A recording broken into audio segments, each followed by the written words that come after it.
तबई आदात शुरू होते हैं 1 से। 1, 2, 3, 4 एंड सो ऑन। मुकम्मल आदात शुरू होते हैं 0 से। 0, 1, 2, 3, 4 एंड सो ऑन। सही आदात होते हैं जिसमें नंबर 0 का शुमार होता है प्लस नंबर्स का एंड माइनस नंबर्स का।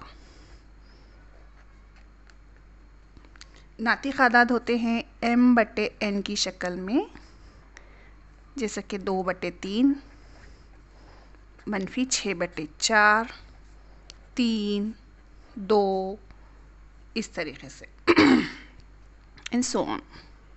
गैर नातिक आदाद होते हैं जज़र में 2, जज़र में 3, पाई, मनफी जज़र में 6 एंड सो ऑन। जुफ्त आदाद ऐसे आदाद जिसकी इकाई में 0, 2, 4, 6, 8 आए और जो 2 से तकसीम हो वो जुफ्त आदाद कहलाएंगे।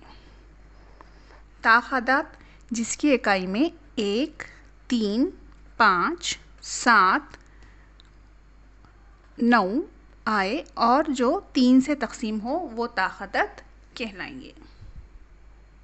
वीडियो अगर आपको अच्छा लगे, आपको समझ में आए तो please like, share and subscribe ज़रूर कीजिएगा, क्योंकि हम जो है तो क्लास 8, 9th और 10th का मैथमेटिक्स और उसके पूरे डाउट्स इस चैनल पर लेने वाले हैं।